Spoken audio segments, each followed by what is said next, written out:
stranger who had given him that gold coin was the only way to exonerate him. We got some It was the only drums. way to We're in explain the process how of Span cleaning. could have had in his pocket a coin It's doing stolen pretty good. from It's Miss a little Neal's bright here, but house that's on the okay. day of her murder. I'm pretty much Somebody done. I named just gotta Cool set up a Breeze little bit. gave it to him. I gotta set them up here again. So now this normally reasonable lawyer found herself driving through Oklahoma, peering under overpasses, looking for a man with red hair and freckles. It was mad, impossible. And sure enough, it worked.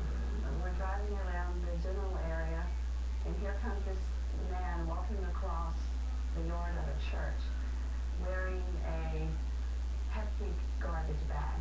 And there he was, red-headed, as you could be, freckles, blue-eyed. There was Cool Breeze right there. Amazing. Sterling Span's red-headed stranger really did exist. But how could anyone expect a man in Jesse Pruitt's condition, beaten down, homeless, a garbage bag for clothes? How could Span's lawyer expect him to remember giving a man a gold coin almost 20 years earlier? But remarkably, he did. And he confirmed the story with details about this gold coin. It was better than Diana Holt had dared hope. One day in the late summer or early fall of 1981, wrote Pruitt in a sworn affidavit, Johnny Hullett gave me this thing, I call it a trinket, and asked me to get rid of it for him. Looking at how did that gold coin get in that pocket, that's really huge. Answering the question was big.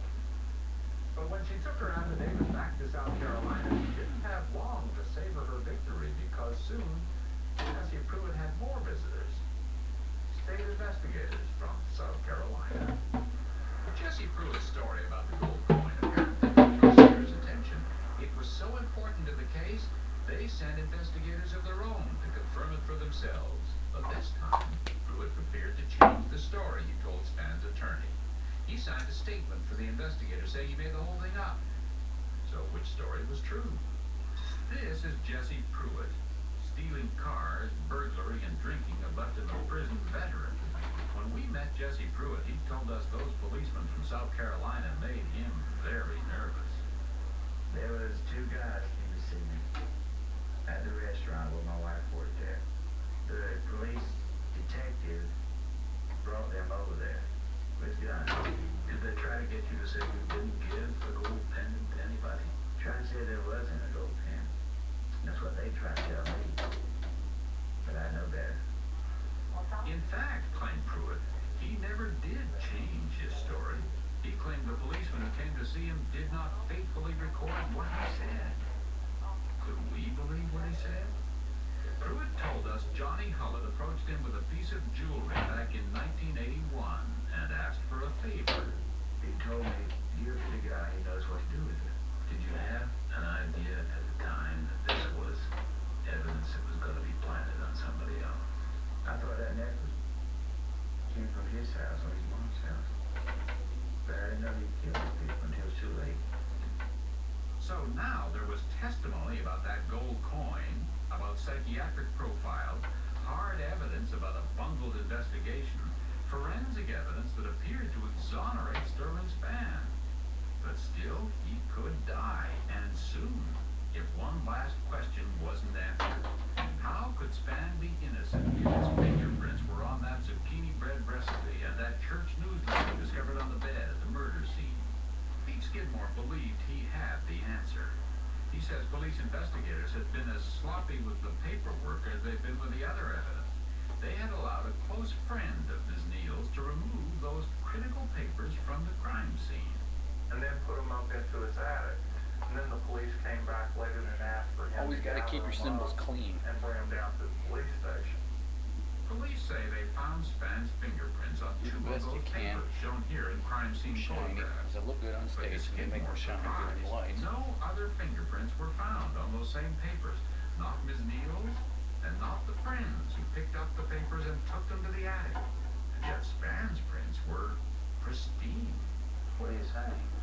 Well, I'm saying it's bizarre. If you and I both touch the same piece of paper, both of our fingerprints should be on that piece of paper. We do not believe Sterling Span touched those paper articles in Mrs. Neal's house. Where could he possibly have touched them if not there, where the crime occurred?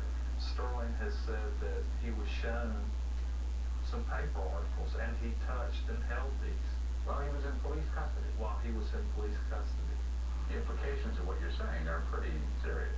Very serious. Was it even remotely possible that the South Carolina police had planted fingerprint evidence against Sterling Spann? Or had someone been careless about when and how those fingerprints were obtained? Remember, the state's theory depended on those fingerprints. There was no other forensic evidence putting Spann at the scene of the murder. Prosecutors said that Spann left his fingerprints on the papers while he was brutally assaulting Melvin Neal on her bed. And that's where it stood, stuck, as it had for 14 years, until John Bloom took a very big chance in appeals court to blow the case wide open. This was his best, maybe only chance to make the case that those fingerprints were so suspect, the court should throw out the conviction. Bloom decided he had to get dramatic. He got the judge's permission to bring a mattress right into the courtroom.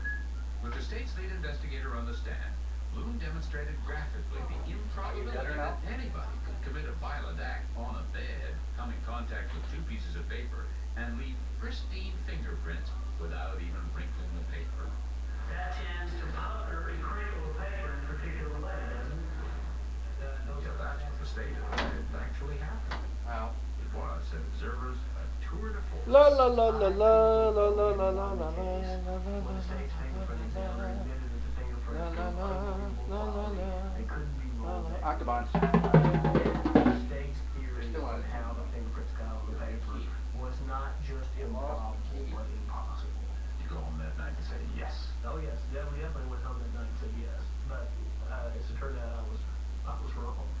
Wrong because of a kind of catch-22. The court ruled it could not overturn the conviction. Because evidence exonerating Spann could have been presented at his original trial. It wasn't, but it could have been. So even that graphic demonstration with the mattress wasn't enough to win their case. The clock What's the started matter? ticking A again. drum key.